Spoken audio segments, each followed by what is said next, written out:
You're listening to The Broken Meeple Show, a podcast that speaks passionately about board games for the benefit of those who play them. My name's Luke Hector, best known for the Broken Meeple YouTube channel, and I'm an everyday gamer just like you. And I'll be talking about reviews, top 10s, and just about anything that connects me to board games, as long as I have a tea or coffee in hand, that is.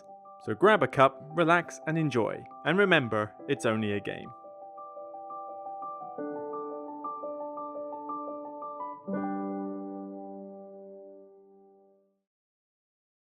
Hey everyone, Happy New Year! It's 2022, 2nd of January, and this is another Broken Meeple podcast show.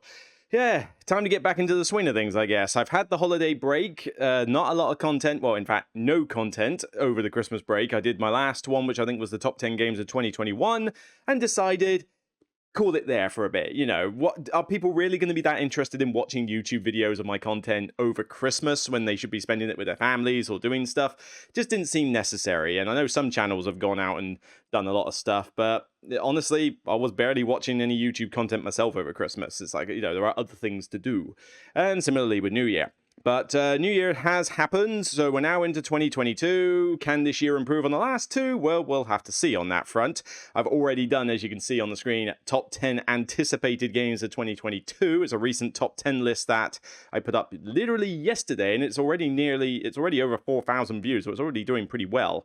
But then most top 10 lists generally do, but thank you for those who are watching that. I'm very grateful for you doing so and engaging with me on that. But yeah, fingers crossed we'll get a nice, decent year this time round. Although, don't expect a lot of new hotness for a few months, because what tends to happen with board games is there tends to be a seasonal trend where the first 3 to 4 months of the year pretty much releases nothing in terms of quality games, and then it happens all around Gen Con time and Essen time.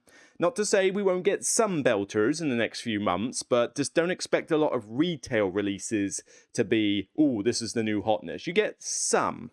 Like last year, I think Sleeping Gods was the big one. Sorry, take a little cough there. Yeah, Sleeping Gods was one of them, and that came out about, what, like March, February time? Yeah, February time last year, and there wasn't really much else around that period. This time round, we're expecting hopefully to get Merchants of the Dark Road turn up at some point this first quarter. We should get Now or Never by Ryan Lockett.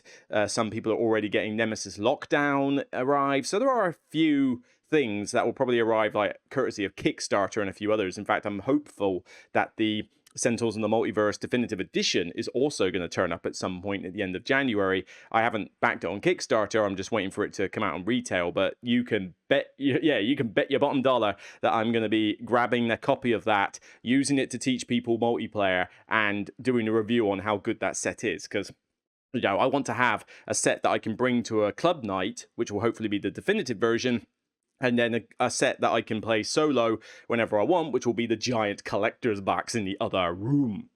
Otherwise, though, health-wise, not too bad. Just sort of preface something else I think I might have mentioned. I think I mentioned it on my YouTube community chat back in just before Christmas, but just to reiterate now, there was a bit of turmoil last month with the fact that I got laid off my job. So, you know, I'm not going to go into details, but I got given an exit and I took it, and now I'm unemployed. So I am looking for work. That should not be too difficult. I'm very grateful and appreciative to those who have kind of said, you know, I could find you something down here, or I could look into this area. But honestly, you know, I'm a chartered tax manager. So in the UK, we are crying out for those people right now. The supply and demand is much more in my favor than it is in employers. There should be something around my area that I can do. I'm hopeful I can find a job that is one that I want to stay in for years and years and years, and not hop to another one. But problem is, work is never as interesting as everything else in real life, but we shall see.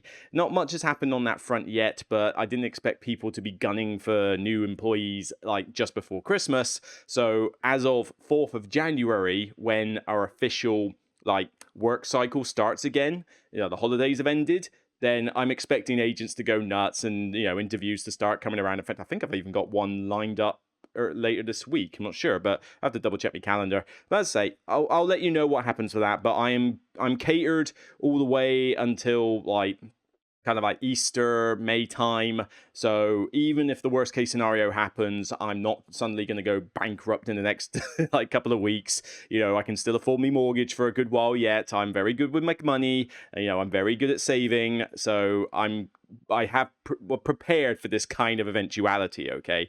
So it won't be that bad. But suffice to say, that was a bit of a turmoil. It was a bit of a stress inducer. Hence, I didn't do too many videos in December because I just really, this is not the first thing on my mind right now. But no, I can put that behind me. And if nothing else, it means that my January, at the very least, if not possibly February at this rate, but certainly my January is free of work. So it gives me time to play some solo games, gives me time to chill. One of my resolutions is certainly going to be to get back to the gym. I have eaten far too much rubbish over Christmas. Thank you, Mum. Bless her. But yeah, I am fat as all get out right now. I've got a blubbery stomach down there. I've already been to the gym 3 times in the last 3 days. I've been for a gym session. I went for a swim. And then yesterday I went for a 30-minute jog, running routine on the treadmill or whatever, which knackered me out. And today I need to pop off for some errands, and I intend to pop by the gym again for a quick swim, perhaps, or maybe a quick upper body session, whatever. I'm going to be going to the gym as often as I physically can during January at the very least to try and get this weight down a bit. So yeah, that's certainly one resolution, but we'll get on to some more later. But stress-wise, pretty good. I'm not that worried about the job prospects. We'll see how January goes, and then I can make more of a kind of verdict on whether I should be worried about the whole job thing. But currently I'm not. Things will pick up, I'm sure. Blog-wise is still pretty good, 15,500 subscribers, and it's climbing. Thank you to everybody who watches this show. I'm very appreciative of it, and I'm looking forward to doing more stuff now as the channel gets into 2022. It's effectively, as I call it, season 7, but it just means a new year. Nothing much is changing with the format, but there's a couple of things I'm interested to do, but we'll catch on that a little bit later. So this episode, I'm going to just talk briefly about some games I've been recently playing. Then I will talk about some resolutions going forward, and I don't just mean gaming related, there could be a few others as well. And then there's a weird topic that I want to touch on very briefly about deck building. We'll get on to that. So, first off, foremost, what have I been playing? Well, first off, I finally got a copy of Street Masters. Yes, I finally got a copy of Street Masters after people have been telling me for ages, go and play this game. You'll love it. It's like Sentinels of the Multiverse. You must play it. Well, I did. Thankfully, I played it at GridCon, and at Paul Grogan's convention. Chap there very kindly taught me it as a 2-player game. So I jumped in with this character here. Oh, I've forgotten her name already. What is her name? I've forgotten her name. It's a very generic name for her, but she's basically Sonya Blade. That's the way I deal with her. She gets a bunch of tactic cards. Megan. Megan. I think she's called Megan. Like I say, that doesn't really sound like a name for a crime-fighting superhero, but she basically goes around, does lots of kicks. She does lots of cards that have chi effects, and so you chain them all together and create cool combos. And the person who was teaching me was this guy here, Ryoshiki or something. I don't know what the name is, but basically it's Ryu from Street Fighter. It's like a direct parody. So this Street Masters is essentially a cooperative game for 1 to 4 players, although frankly I don't think you'll be playing it with more than 2 at any point.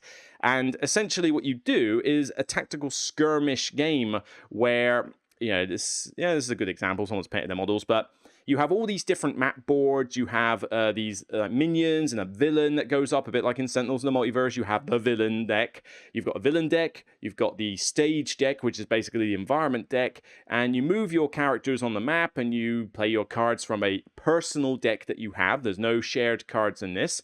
You can pick up loot items. You've got objective items you've got to grab. You've got different terrain, like here. I mean, you're jumping over desks and dealing with other things, like if you fight in a train yard, the stage deck might accidentally have a passing train come and knock you down. There's all sorts of different villains, all sorts of different heroes. I have got this giant cube over there, which is a ridiculous size thing. In fact, maybe I can find the Kickstarter it was on. But basically, somebody on eBay, somebody on Facebook sold me everything they had all the way up to this Aftershock box. So I haven't got involved in the latest Game Found campaign, but frankly, after getting all this content, I think I'm kind of catered for a while. There was a ton of stuff in this Kickstarter, and I have this cube. And yeah, it is this ridiculous size cube here. Storage solution with dividers and token storage and everything over there, with a base box as well, to hold bits that I don't use very often, which frankly, from what I gather, the story decks and the mission decks are kind of meh. Not many people really play them. Most people play this in standalone skirmish mode. And frankly, I think I'll be doing the same. But I've got all these characters, I've got all these boards, I've got all these villains. Oh my word, I've even got these extra little bits like Essence of Evil and a few of the other bits. Like I've got the base box here, the Kickstarter one stretch goals, Legend of Oni. Was there anything else in there? Essence of Evil I mentioned, the Aftershock stretch goals. So basically, I've got all of this. It's a lot of content. And as you might have seen earlier, 9 out of 10. This not finalized. I need to play it some more. But yeah, I am loving this game. This game is really, really good. It's just... Ooh, let's not go back there. Stay on Street Masters. It's just so addictive. It is completely parodying Street Fighter, Streets of Rage, Tekken, not so much Mortal Kombat, less so of that, more the like grounded in reality ones, even though they have got like chi powers and all sorts of weird stuff. But, basic martial arts are represented.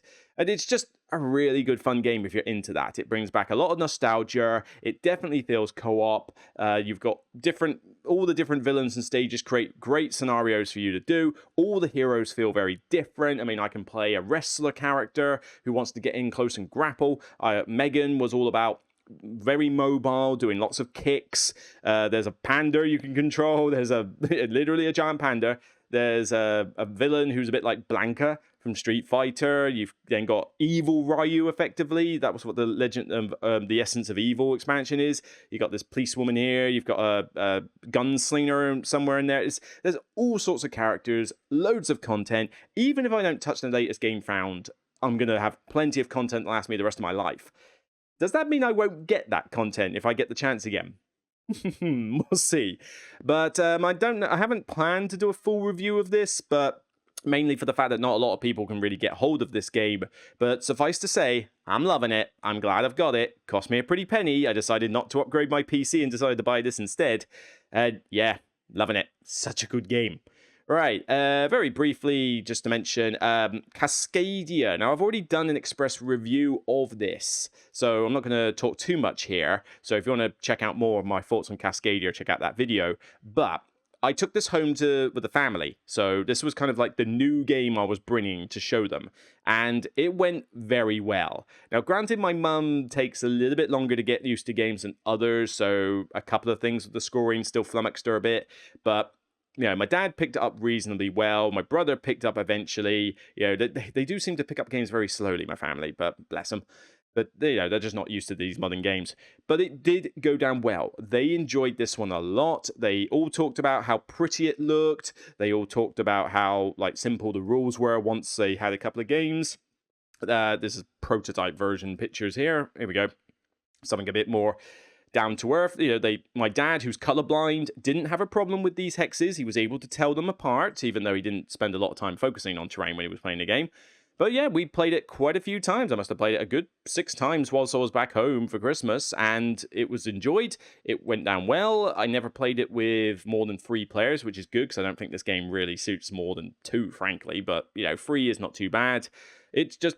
very nice, very relaxing. I still have this in my collection. It's going to stay in my collection. I gave it an 8, spoiler alert, but, I got more detailed thoughts than that on this game in the video. So, yeah, it went down really well. I definitely recommend this one if you are taking it for family gaming, because it did a good job.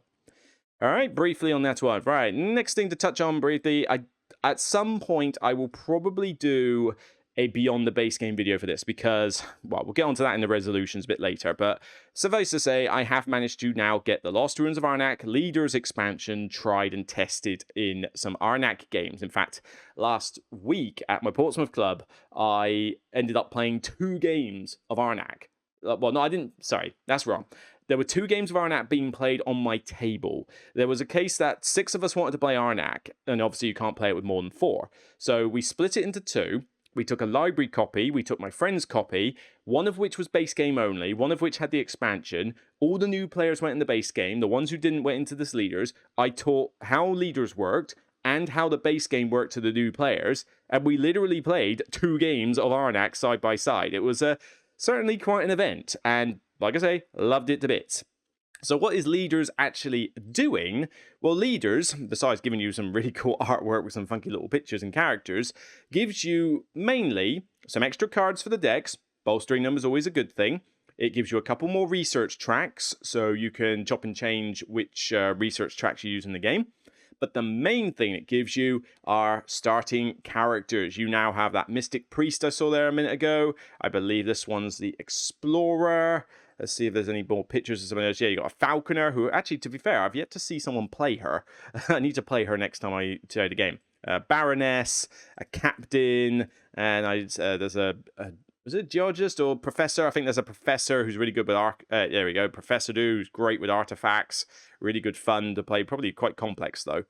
And you know, these are the 2 research tracks here. So what you get with these starter characters is you essentially have your own starter deck. You've got a player power, you've got a unique player board that works differently from everybody else's quite significantly, particularly if you're the Mystic Priest, and you have some starter cards that replace the boring ones from the original game. I don't know if they're going to show any on these pictures, but I mean, here's the Falconer's board, for example, and it's got a similar format, but then you've got this Falcon track. You've got this extra bonus you can do with artifacts. You've got these 2 extra abilities down the bottom. So there are clear differences from, you know, other characters, and they all play differently. They cater to different styles, different like ways of like doing well, like path to victory. Like this Professor here is ridiculous when it comes to compasses and artifacts and tablets. So this guy just keeps circulating through artifacts, keeps buying a ton of them, gets a chance to use them over and over again. Really fun if you like the artifacts.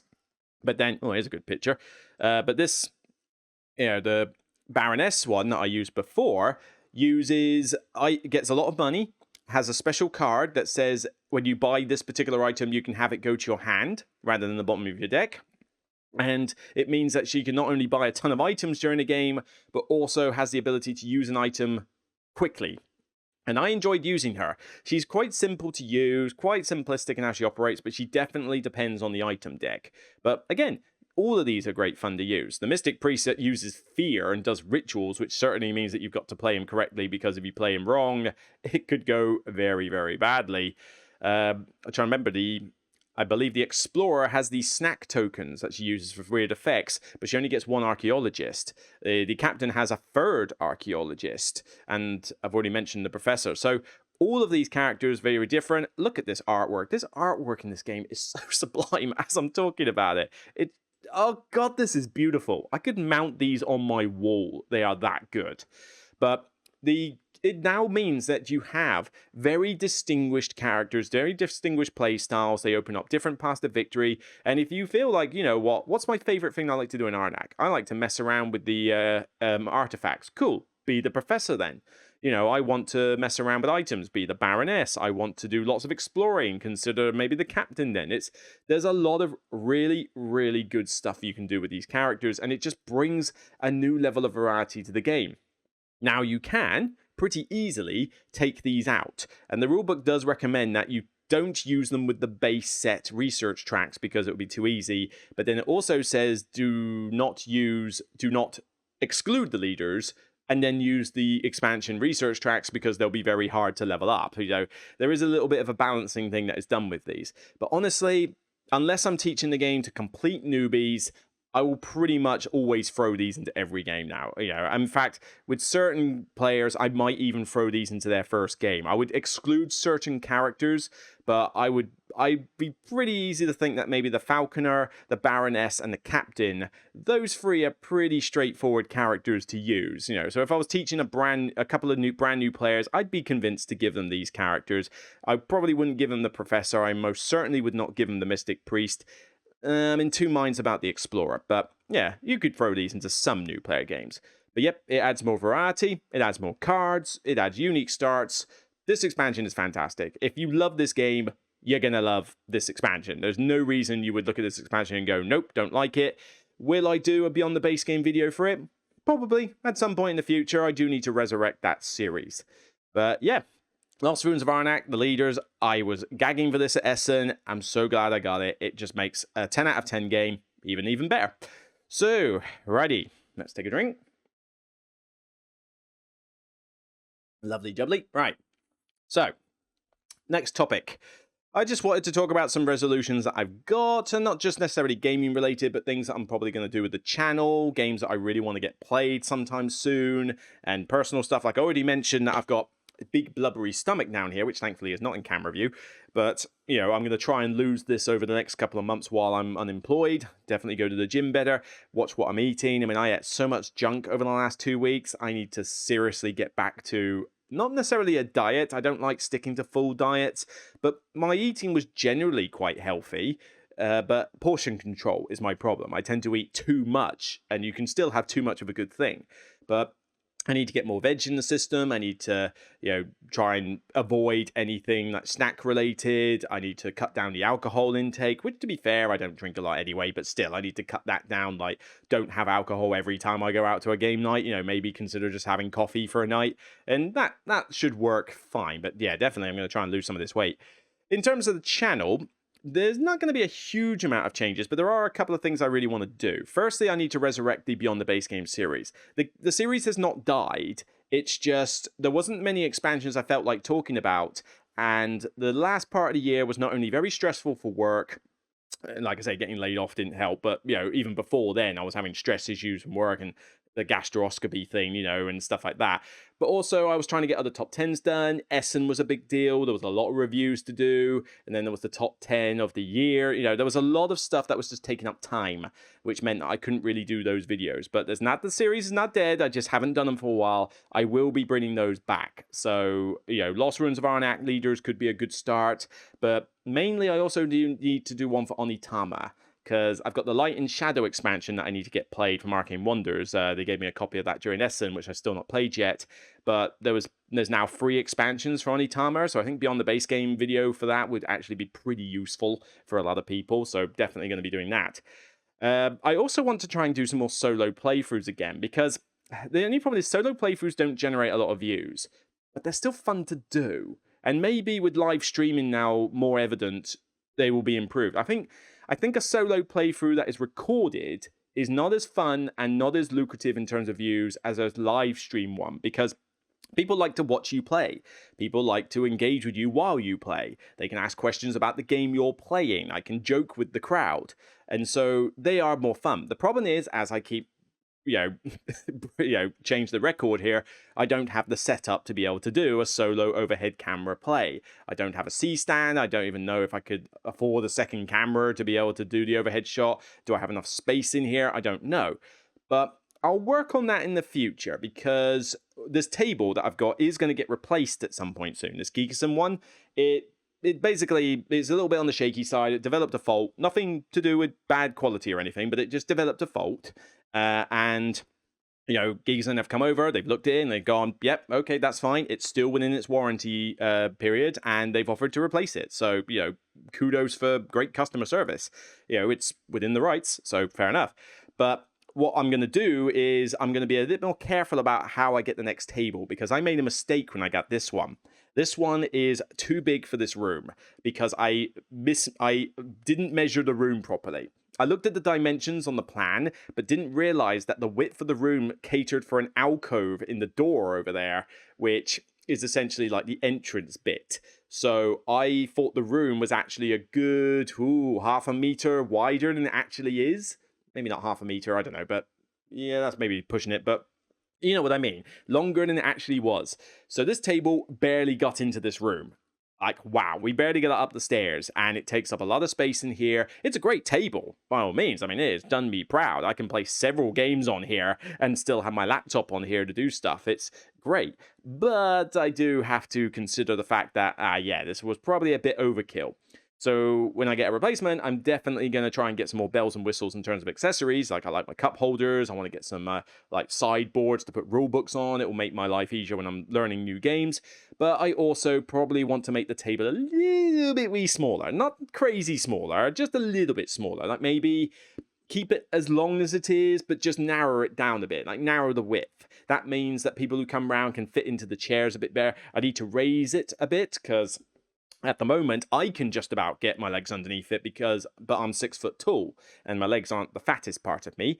But I have people who come around who have struggled to get their legs under the table because they're bigger than I am and that. And it's like, well, you can raise the table height to a bit. So I will probably want to do that as well. I feel that this table is maybe just a tiny bit lower than it should be. So, there's little tweaks that I can do to make my life better.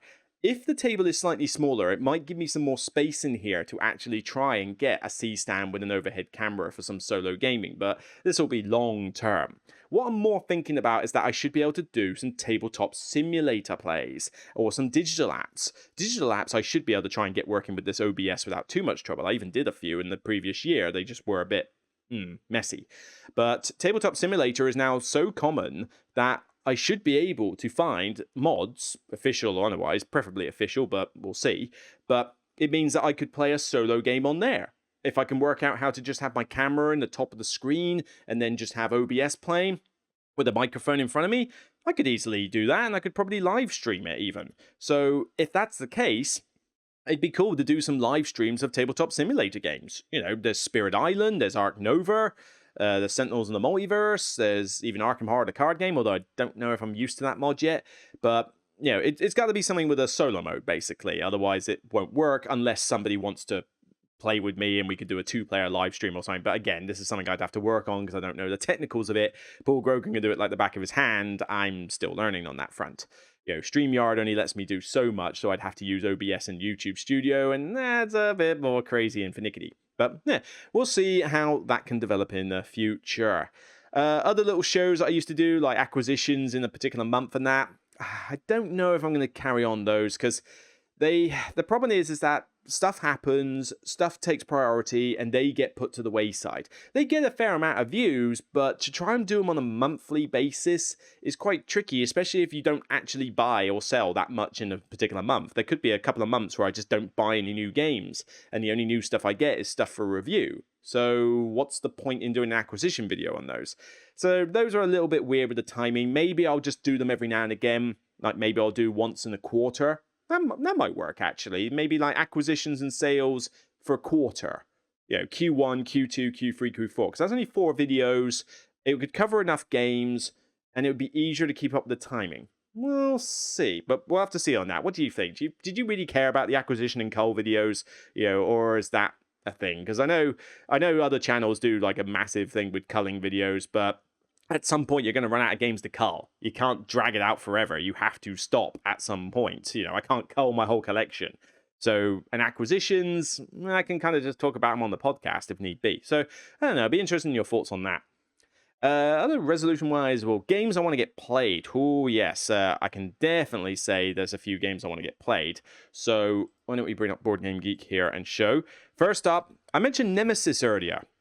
I have got all of Nemesis downstairs, as in the original stuff. Now, I've only played it a few times multiplayer, and I gave it a 7 from multiplayer perspective, but I want to play this solo, or two-handed co-op, whatever the best way is. I think Mark Dainty, Not Board Gaming, says two-handed co-op's the best way to do it, rather than true solo, but we'll see.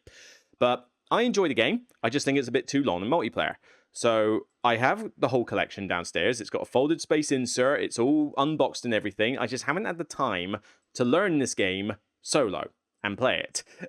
I love that big one with the cat there. But this is a game that's really cool. It's got a great theme. I love the theme of this. I love the alien movies. I just felt long and pretty weird for a multiplayer game. So I'm hoping that the solo is going to be a lot better in this. And people, including Mark, have already had Lockdown arrive from their Kickstarters. And I've got that on Kickstarter as well. So I'm expecting that sometime soon. So I could probably do with getting this game to the table at some point to learn it solo to make my life a little bit easier when Lockdown comes by. So hopefully this week I will find time to do that. This is a weird board that someone's got there, but I digress. So yeah, this one is definitely going to hit the table at some point soon, and then I can give some solo thoughts on it maybe in another podcast episode. But yeah, I'm looking forward to getting it played more. It was a big game and there was just a lot to get done. On top of that, What else we got? We have got Edge of the Earth, which is the recent Arkham Horror LCG expansion. So I have yet to play it. All I've got is I've got the Investigator and the campaign version now, but I've already sorted out now, finally, those Investigator cards, but I have the Edge of the Earth campaign expansion, and I haven't even tried it yet. I've got the cards, I just haven't had a chance to sit down and play it. I don't know what's involved in it, I don't know anything about the plot.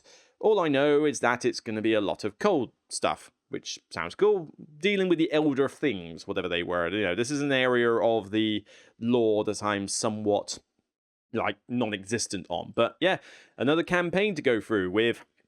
I'm probably going to use one of the starter set characters rather than one of the newest investigators, because I want to use some more of those starter characters. And I think I'm going in with Winifred, I think I'm going to use her. Winifred Habernuck, or whatever her name is. But, try out a rogue character for a change in a while and see how that goes. So yeah, I'm looking forward to getting that one played. Obviously, Street Masters, I intend to carry on playing some of that. I've got a couple of games I need to finish. Firstly, Mortem, which people were interested in when I did my top 10. It's currently a 9 out of 10, but we'll see whether that drops to it. I don't think it will go up, but it might come down. We'll have to see. This is after playing 2 of the 3 scenarios in this game. I need to play the 3rd one and finish this off so that I can give it an express review without spoilers.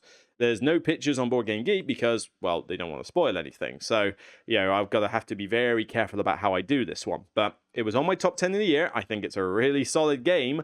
I can give you more detail in a future video, I think, but it's essentially the medieval version of Detective. So if you know the Detective games from Portal, then this is essentially a medieval setting, but it uses a similar deck system, but with a few tweaks. And it's definitely one if you're into that kind of story-driven, immersive deduction game. It's pretty solid, but I need to try out the 3rd and final scenario in it to see whether it sticks the landing. And whether it messes up. It's definitely going to be important to get that final one played.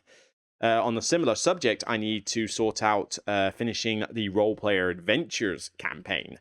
So I think, where am I now? Campaign, I think I'm on number 8, I think. So I've only got, I think I've done 7. So I need to do 8, 9, and 10. So I don't have long to go with this one. I think that maybe needs to jump to a 9, actually. I don't know why it's only an 8, but I think that probably does need to be a 9. Let's change that right now. There we go. But yeah, this has been very enjoyable. I think it was an 8 when I first started, and then it improved as time went on. But this story, don't worry, I'm not going to go spoiling anything. I mean, this is early on. This is not spoiling anything really.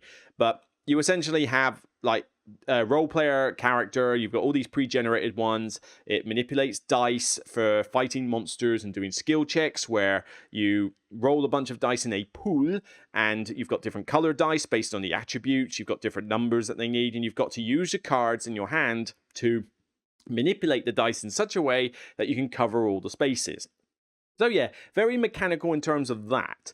But it's a pretty good storyline, it's easy to follow, and this has a lot of decent branching paths. When you make a decision, it gives you a title card to say, this happened.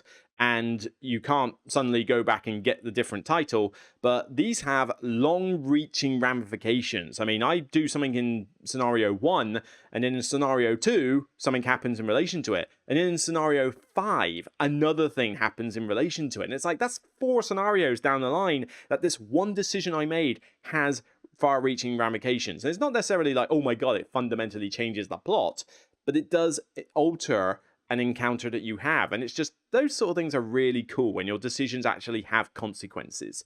So yeah, I've been enjoying this one. It's been solid, not too difficult to get to the table either, despite the big box. It's a relatively quick setup with the trays and that in it. It's just a case of me having to find a couple of hours each time to do a scenario. It's taken me a while to go through it at the moment, and it certainly does become quite, not fiddly, but you end up with a load of cards that are so plentiful that you kind of oh my god, I was originally only having 8 cards to look through. Now I've got 1 million cards to look through. Here, well, like I say, this isn't really spoiling much, but you've got this guy's hand has got 10 cards in it, and that's probably a small hand to what you can do. So there's definitely some a lot of stuff that you've got to deal with.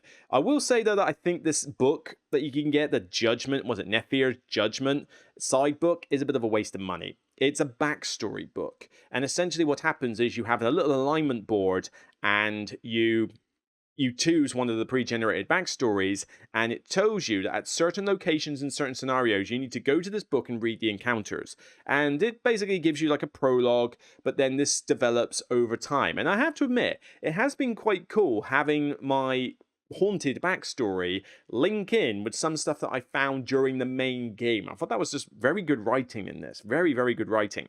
But that's essentially all the book is. It's essentially 4 bits in the game where you end up doing a tiny little bit of side game encounters, and eventually, when I get to scenario 10, it's going to culminate in something.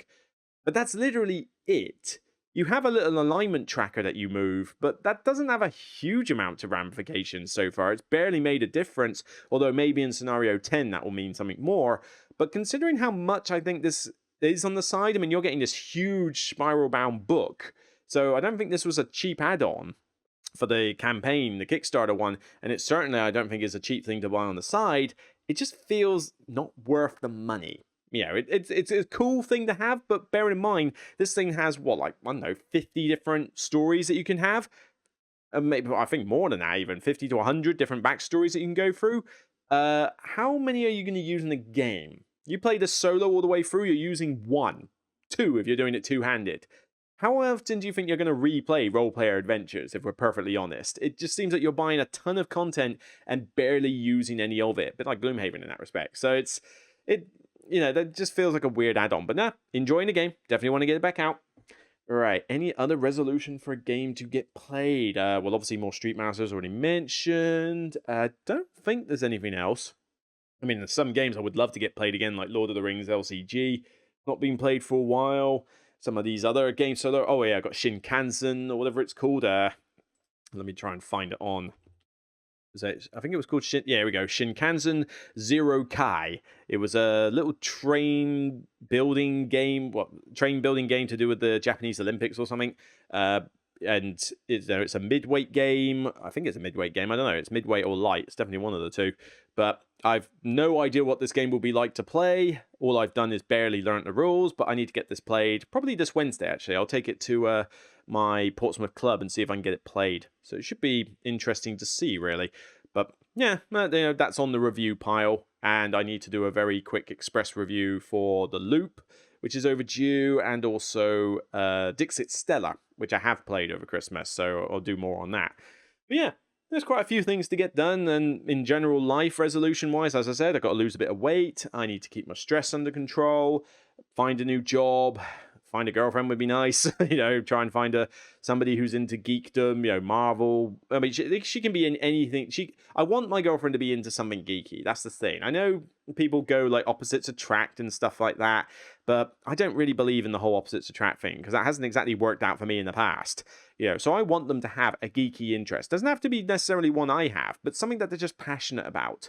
But if we do share an interest, I think that would be brilliant. I mean, if we shared a board game interest, that would be pitch perfect. But she could be a massive Marvel fan. She could be a Marvel cosplayer. That'd be fantastic. I don't do cosplaying, but I love Marvel. I'd love to see them do that. They could be into Warhammer. Great. I haven't played Warhammer since I was a late teenager, but still think it's great fun. I'd love to, she could probably make me play some games with her. That would be great. We could, like geekdom stuff, could there be video games? So it could be a video gaming thing, it could be card games, could be anything. And I just think that would be more fun. As much as I do other things that aren't geeky, like hiking in the gym, and, I like to go visit places, and I like to eat out and cook. I've got those other interests, but that alone, I don't think has worked for me in the past. Because I remember having a girlfriend that was, like, literally, I think the only thing we had in common was hiking. And you can only do so much hiking before your legs basically dissolve. And so it was difficult to find other things to do. So I do need a shared interest, but COVID has pretty much killed online dating. Like, there is no such thing anymore. All the online dating apps suck. You can't meet anyone in person because everybody's afraid of COVID. So the whole dating scene is just pretty much non-existent at this point. So it's not exactly going well on that front, but certainly by the end of 2023, it would be nice to have met someone. We'll see. 23? 22. Oh, God blimey, I'm not putting another 2-year window on me. I'm getting closer and closer to 40. I can't wait much longer. Ah, well, we'll see. So, yeah, some good resolutions there. So now, finally, to wrap up the episode, I don't want to talk too long on this, but it was an interesting question. I'd be interested to get your comments on this one if you're on the YouTube video watching. But there was a little friendly argument between me and a friend of mine where we discussed about Dune Imperium and the fact that I questioned whether, he loves Dune Imperium. I liked it at first. It's now dropped. I think I gave it an 8 when I first reviewed it, but I actually kind of regret that because I think it was more closer to a 7, and these days I'm actually more closer to thinking it's a 6. A lot of the chinks in the armor are really showing themselves for Dune Imperium, particularly with those cards and the balance of everything, its aesthetics. It's like, yeah, there's more problems with it than good at the moment for me. But that aside, we were talking about the deck building part, because he was claiming that there was a lot of cool deck building stuff you could do in this game. I wasn't convinced I would really call it a deck builder. But then that raised an interesting point, because what exactly is a deck builder? A deck building has been around since the days of like Dominion, which is like really, like, it took deck building and made it a whole genre by itself. But now deck building is somewhat more broader term, because the original deck building was like you had your very weak starter card deck, and then you consistently added cards to it, but you shuffled through the deck about 1,000,000 times before the game ended, and you really had a lot of ways to manipulate the deck. But now we get a lot of stuff like Dune Imperium, Lost Ruins of Arnak, and a few upcoming games like Endless Winter, I think will have a similar thing, but some recent games which say they're deck builders and do have you manipulating a deck, sort of? But is it enough to really call it a deck builder? In Dune Imperium, for example, you have your starter set of cards, great, but most of those you still have by the end of the game. It's not like you really have many ways in this game to get rid of them. And you can buy more cards to add to your deck, but there's very few ways in Dune Imperium to trim the cards out of your deck. There's a few cards in the game that you might see that trash cards, but the problem is the display in Dune Imperium refreshes so rarely, because half the cards in the deck aren't worth the cardboard they're printed on, that you don't see a lot of those cards. There's a space on the board for the Bene Gesserit that allows you to trash a card, but that's just a card and it costs resources to go do, including spice. Honestly, that spice would be better spent elsewhere, like getting you a bunch of cubes for the combat, which is like the meat of Dune Imperium. Like, this is how you win the game, by doing well at combat. So it doesn't feel like I have many ways to tweak my deck. I feel like all I'm doing is buying more cards, some of which are garbage, because that's all that's there, and just making my deck fatter and fatter. And so, is it a deck builder?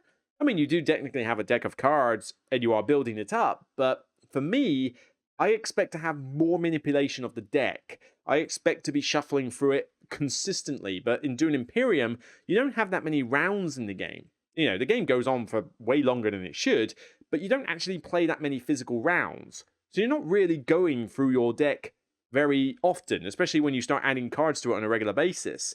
By the time you have any chance to see any effect of trashing cards, the game's kind of ended. So it's a little bit too soon. So it just kind of just got me thinking. I mean, nobody's right or wrong on this. I'm not saying, oh, my mate is wrong and I'm right, listen to me. This is just something that I thought was quite interesting to debate. Because if we're going to stick to the broad definition of deck building, then yes, of course, Dune Imperium and Lost Ruins of Arnak are deck builders. But I don't know, maybe I don't want it to be quite so broad as that. Or maybe it's just what I like in deck building. So I got a Wikipedia page open at the moment. I looked up deck building game. So we got there. Deck building game is a card game or board game where construction of a deck is a main element of gameplay. They're similar to CCGs and blah, blah, blah. Unlike CCGs, the cards are not sold in randomized packs, and the majority of the deck is built during the game instead of before, okay? There's an important distinction. There is a big change with something like Magic the Gathering versus Dominion, all right? I'm not talking about building the deck before a game starts. I'm talking about building a deck during a game. And it goes without saying that this is one of my favorite genres in board games. I have got some pure deck builders, as I call them, more on that in a minute, on my shelf. I love deck building as a mechanic. Love it, love it, love it.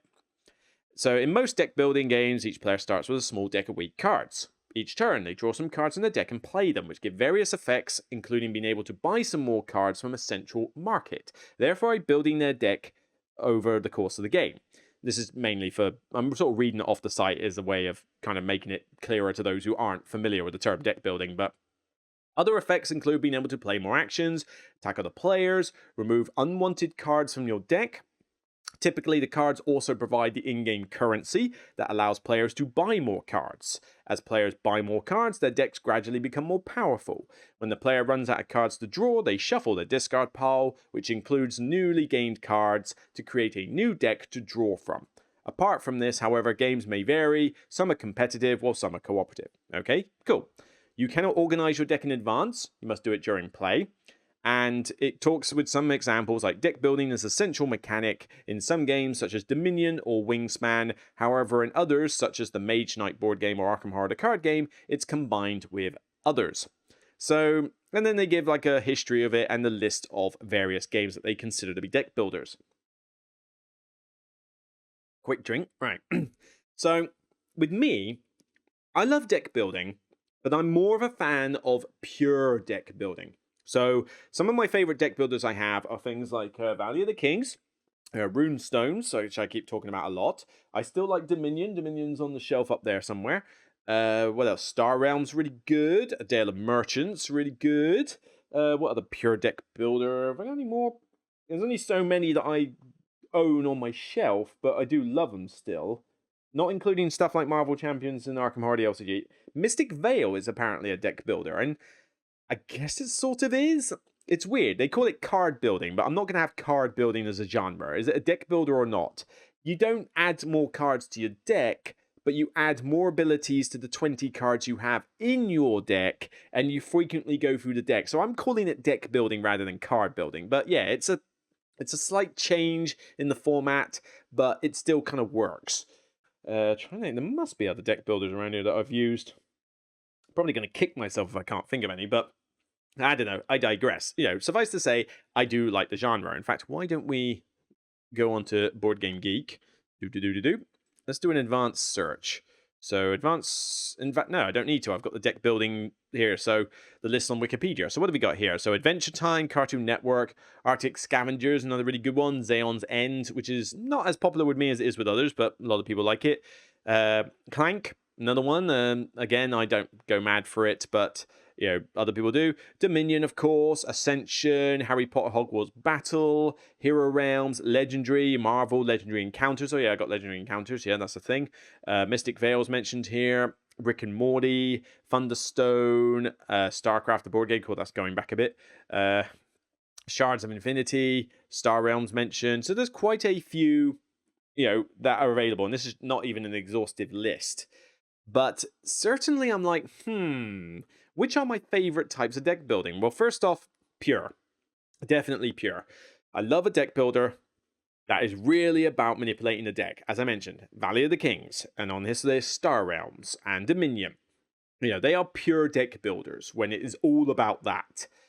When they start combining it with other mechanics, though, I'm a little less enthralled. Now, there are some exceptions. I do love Lost Ruins of Arnak and stuff like that, but when you combine it with another game, I don't tend to enjoy them as much because I find that the mechanic doesn't thematically work well with what the game is doing. And Clank on here is a perfect example of that. And I think, what's it called? Not Wrath of the Charlotte. Well, Tyrants of the Underdark is another example of this, where you have a map and you do area control or you do movement, but you have a deck building part to go alongside it. And I always find that it kind of makes the game weaker, in my opinion. I don't like Clank and Tyrants in the Underdark anywhere near as much as I like Dale of Merchants and Valley of the Kings and Runestones, these pure deck builders. The other thing that I question about whether I would call Arnak and Imperium deck builders is just, I want there to be a way to manipulate the deck. Like, I need that to be a focus point of the game. If I want to tweak my deck, whether it's make it huge and have abilities to draw lots of cards, or trim it down to like 5 cards and go through the same deck over and over again, I want to be able to manipulate that. And you can do that in something like, Runestones does it for you. It trashes a card every time you play the 2 cards in succession, and then you can buy more cards. But in Dominion, you can get cards trashed out of your deck, or you can be really careful about which ones you buy. Dale of Merchants, they go straight to your hand, but then you play them out of your deck for the stalls that you're making. So you are constantly manipulating your deck. Valley of the Kings, another example. The multi-use card is used as currency, but then you have to get the cards out of your deck in order to put them in your tomb to score. So you're constantly manipulating your deck that way while also trashing cards. So with those games, you do a lot of manipulation. Arnak and Imperium don't. I've already mentioned Imperium really doesn't have enough ways to manipulate the deck to be a proper deck builder for me. Arnak also doesn't really. I mean, the Leaders expansion I mentioned earlier does increase that a little bit. I was playing the Baroness in the last game, and her special delivery card combined with some trashing card abilities that you can get way more frequently in Arnak than you can in Imperium, but also combined with a few card drawing effects that the cards have, did allow me to do a little bit more interesting deck manipulation with that game. Like I grabbed a backpack that allowed me to draw the bottom card of my deck. I grabbed a first aid kit and this is from the new expansion, a first aid kit that lets me look at the top 4 cards of my deck, trash up to 2 of them, or keep 1. So it allows me to do deck manipulation there and rearrange them. And some of the other characters, I think, do that. Now, in the base game alone of Arnak, there's not a huge amount of ways to manipulate your deck. You buy items, they go at the bottom of your deck, and they come up next turn. You buy an artifact, it goes off immediately, and then goes in your discard pile, which gets shuffled at the bottom of your deck and could turn up at some point later. There's only 5 rounds in the game, though, so if you are doing a lot of deck manipulation, it's not gonna hold for tons. But then the advantage that Arnak has is that you only have I think 6 cards, 5 or 6 cards in your starting deck. It's really, really small. And so when you do trash a card out of that, it really makes a bigger difference. Because unless you're buying a million cards all the time, you're gonna go through your deck quite frequently. Those cards are going to reappear at some point before the game ends, and so deck manipulation does have a bigger effect. In Imperium, I forget how many starter cards you have, but I think it's a good 10-card deck of cards, half of which are garbage and half of which are fairly useful. One of them does trash itself, I admit, but then everybody has that card, so it's not really you don't get any extra efficiency over another player because you're going to play it pretty much ASAP, really. So, but then with Imperium, not only does it take you a couple of rounds to go through your deck, but then when you buy more cards, it's random when they could come up, and you don't have enough ways to trash the cards or rearrange your deck or even draw more cards, frankly. There's not a huge amount of ways to do that.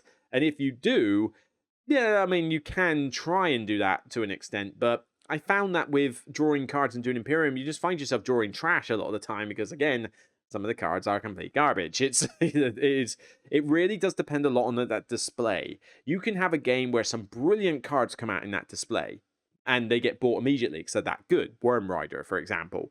But then you get a bunch of cards in that deck which are just not worth buying. They're barely better than a starter card, and yet it's costing you your hard-earned salary money to get them. And so they get stuck in the display doesn't refresh them. It really does need a house rule to scrap the entire display and draw 5 new cards, I think. It needs to go through that deck much, much quicker, especially when you play it solo. So it's an interesting one, this. I don't think there's a right or wrong answer. I'm not going to say, right, this is my definition of deck building game and nothing else works. But it does draw an interesting line for debate. Do you have a line that you draw for deck building as a concept? Would something like Arnak and Dune Imperium qualify perfectly as a deck building game? Is that exactly what you consider to be deck building, no matter how small or slight it is? You do a lot more deck building and manipulation in something like Clank and Turrets and the Underdark, but then only so much, and you still have that side bit bolted on. Or for you, is a deck building game purely the pure ones? Valley of the Kings and Dominion. Is that how you see deck building? And anybody else who tries to bolt it onto another game is doing something else. I don't quite subscribe to that. I do think that the term is kind of, for those ones, I think it's still fine. But yeah, Arnak and Imperium do draw a weird line for me as to whether I want to call them deck builders or not. Is there enough manipulation of that deck for it to really qualify? I mean, Viscounts of the West Kingdom is another example. That one, you can trash cards out of your deck pretty easily in that game. So there is a bit more manipulation. You will go through your deck more quickly, but you only play like one card each round and it goes on a tableau. So you're not playing your entire hand of cards. You're only playing one per turn and waiting for the conveyor belt to sort of let you play another one.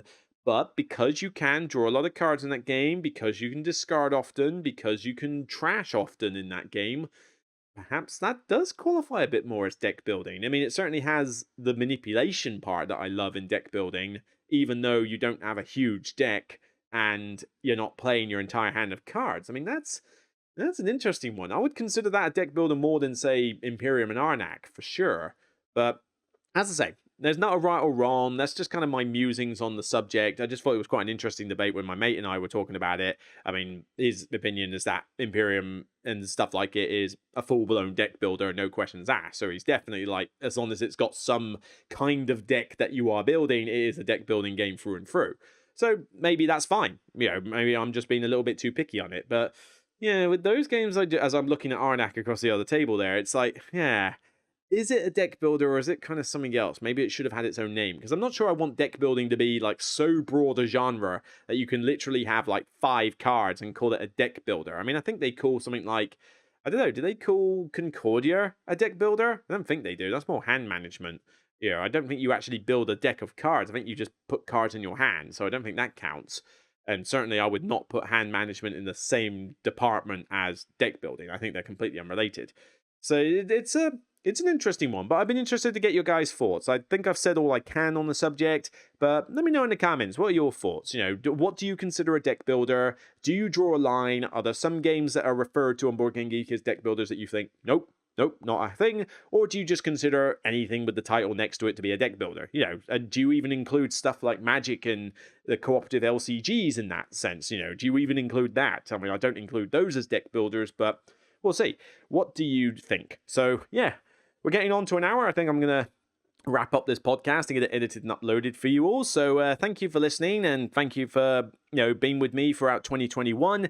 Here's to 2022, and hoping it will be a better year with more live streams and stuff like that along the way. I've already done top 10 anticipated games.